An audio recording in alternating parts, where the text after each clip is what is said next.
Hey, Guelph Mayor Cam Guthrie here. Hope you're doing well today. Today's October the 22nd, and it happens to be the midpoint. It's my second anniversary of this term, the term that I got reelected. And so I just want to start by saying a huge thank you to you to allow this opportunity for me to be the mayor, to continue to lead the city.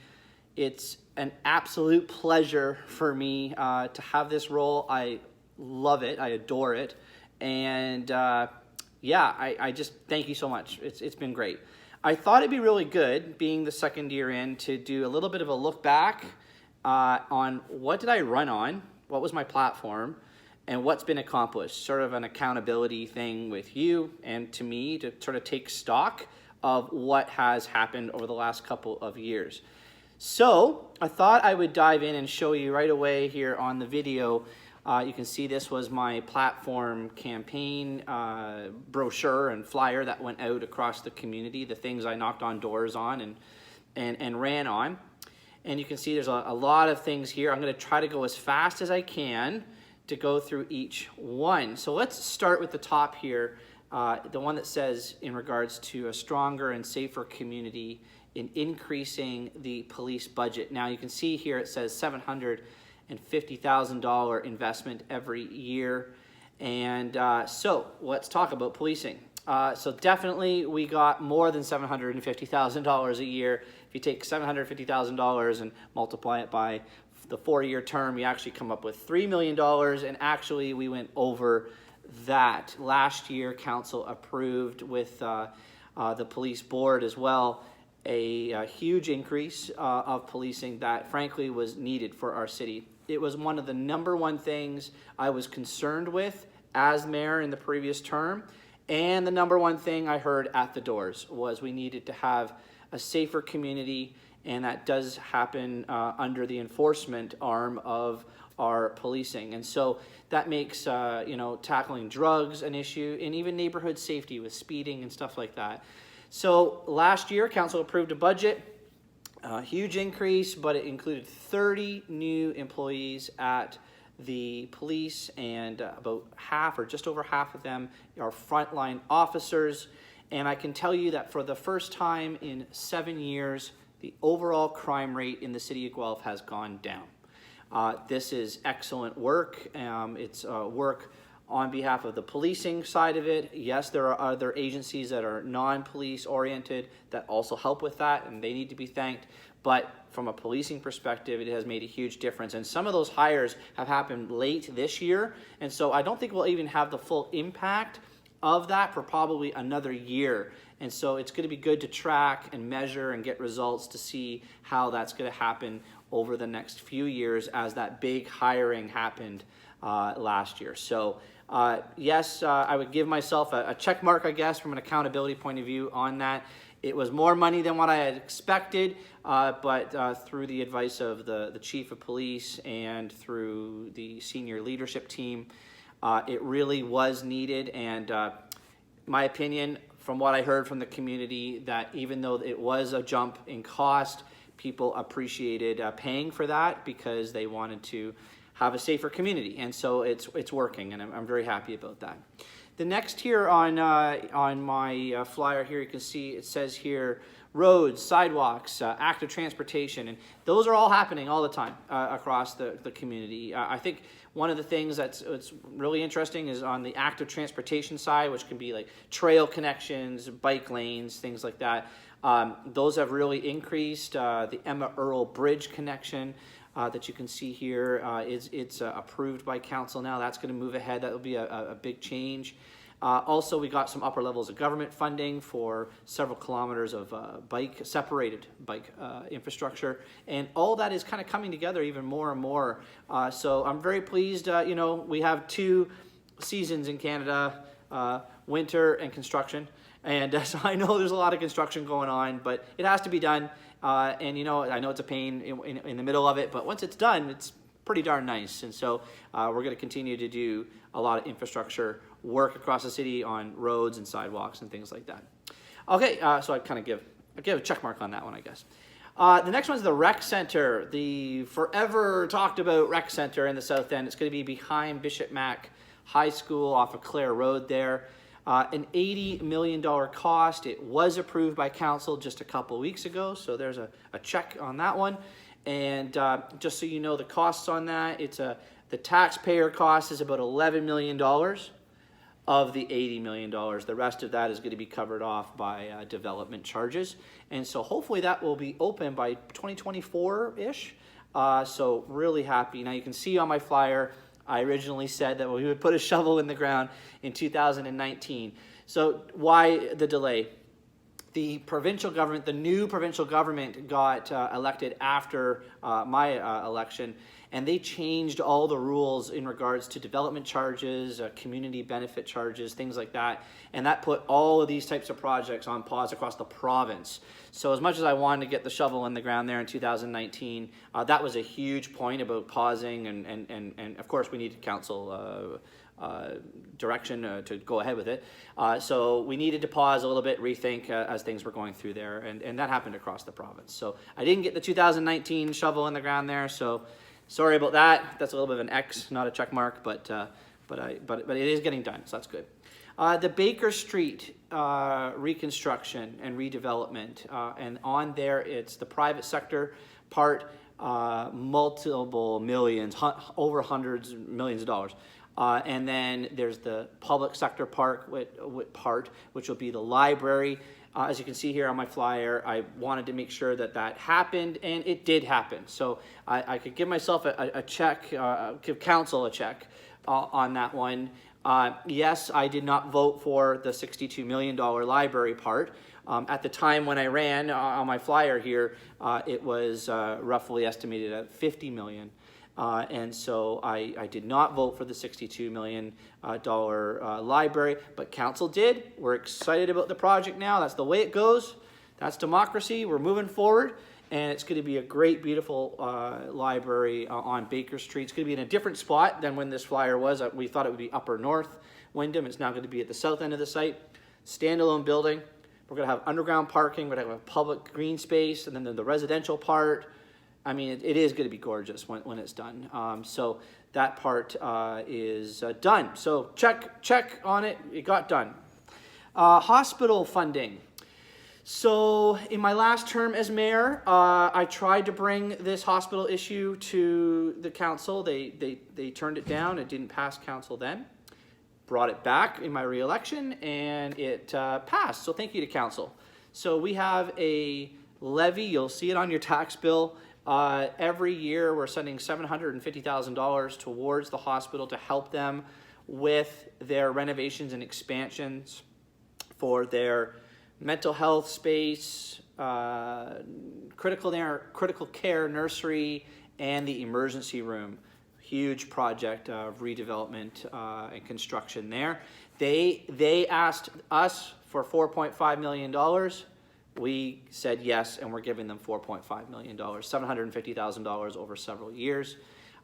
Actually, it's more like it's your money. The taxpayers are getting the money. We approved it. And so that's a really great thing. I'm really happy about that, and glad to support the hospital. So that check, got that one done. Our urban forest, that review came up just maybe a month or so ago at council, and check, got done. We approved the update. And that's a big issue in town.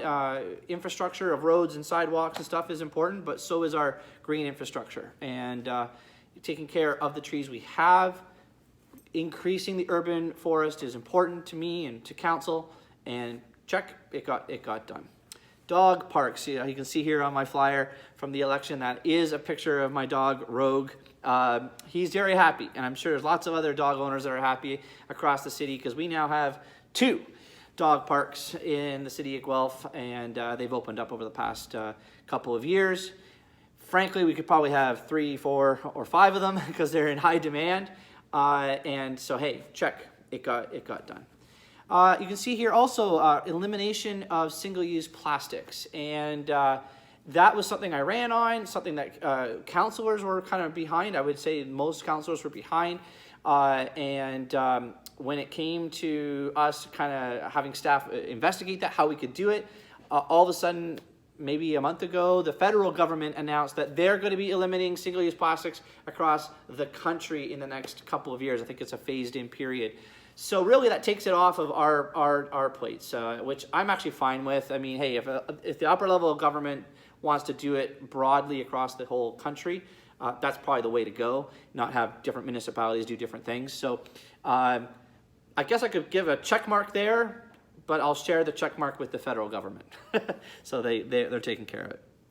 Online voting. I did say that if I got reelected, I would try to reinstate online voting. In 2014, we had online voting for the municipal election for the first time. One of the highest turnouts that we've ever had. It was safe, it was secure, people loved it, especially from an accessibility point of view. Unfortunately, in 2018, the previous council said they did not want to have online voting at that point, so I ran in the election, this one here, this term, to try and bring that back. It was one of the things I actually heard at the doors quite a bit. People were very upset that they wouldn't have the opportunity to vote online. So I'm going to try again. And so that's coming up for debate in council in the next probably 3 to 6, 7 months range. It has to be decided, I think, before next spring. And so, you know, I can't give an X, I can't give a check mark on that one because it hasn't been done yet, but it is in the works. So we'll see what happens, and we would, all of council would appreciate your feedback on that.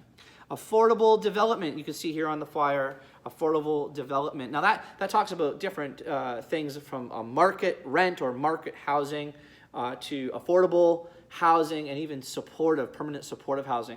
And all of those things, that spectrum is being addressed. We're even doing new policy work on zoning, on urban design has been accomplished, heights and densities all being discussed across the city as we grow.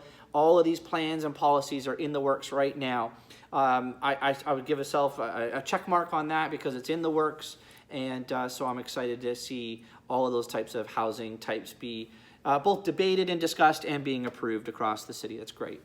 Transit review recommendations were done in last year, just a few months after I was reelected.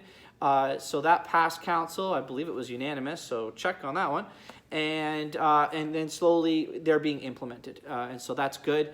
One of the things you can see on the flyer here, it does say that we would expand, or that I would try to expand routes into the employment areas, commercial areas and employment lands. And so as an example, the Hanlon Creek Business Park, that was approved in the budget, and now we're trying to work that out as to exactly what type of service will be provided to places like that. So that's really great. We actually, just as a heads up, we have a council workshop coming up in a few weeks specific to transit, very high level, strategic, about where we're going in the future with transit, routes, service delivery, all that kind of stuff. So that will be important for council to discuss. So I would say check on that, and it's either been done or it's continued to be in the works. I think that's it. I think that's all of them on there. So, of course, I would say two things further that aren't like things that I ran on, but have to be mentioned. And the first one would be COVID, obviously. Wow, I mean, I didn't think 7 months ago I would be declaring an emergency in the state of emergency for the city. I mean, I can't believe it. It's everything that I just outlined here, what I ran on the platform and what's been kind of accomplished. We did all of that in amongst, you know, COVID, some of it in COVID. And so thank you to staff and to council and to stakeholders and the community for, you know, pushing still these things through, even though we were in the midst of COVID and trying to keep everyone healthy and safe. And you know what? It's going to be a tough go. This last 7 months was a tough go. I would say the next few years are going to be a tough go to really come out of this, and just, you know, it's been interesting being the mayor of a city at this time with COVID, for sure. So that's one thing. The second thing is, again, not on my flyer here at all, that I handed out for the election in October 2018, but is everything that's happened in regards to the BIPOC community, from you know, hate, discrimination, intolerance, and so on. You know, that really came up obviously several months ago, and rightly so. I think, you know, every institution, and even ourselves, individuals, me included, we can get complacent, embrace the status quo. And sometimes we don't look in the mirror enough to see where we could change, either policies, procedures, or ourselves. And I think that you need to know that we've done a really good job here at Guelph at embracing this opportunity. And maybe I'm not communicating it the best, my apologies if I'm not, but I can tell you that we are doing really great work here. We really are. There's actions that have been taking place. There's changes that are being made. And this will be a long-term thing. This is not something, it took years and years and years to get to this point. It's going to take a process to make things better. I remember my first campaign, I had a theme that said, a better Guelph. And, you know, just trying to make Guelph better every day. And I would have to say that this particular issue with the BIPOC community is something that's really hit me to make changes, little changes, big changes to make it better for everybody, not just the BIPOC community, but for everybody. So those are two things, COVID and the other that has been also having to wade through and deal with, and they've been, our community is doing great on that. Our community is doing really well. So that's it. There's also a ton of other stuff that's happened. Like, literally, I could probably talk to you for an hour. You probably don't want to hear from me for an hour. This has been almost 17 minutes, so I think that's a good little update. It's a mid-term of my 4-year term update. Thank you to the community. Thank you to staff. Thank you to my council colleagues. And a big shout out to my family, to Rachel and the kids. They are my rock to get me through all this all the time. So thank you to them too. And I hope everyone has a great rest of the day. Take care. Bye.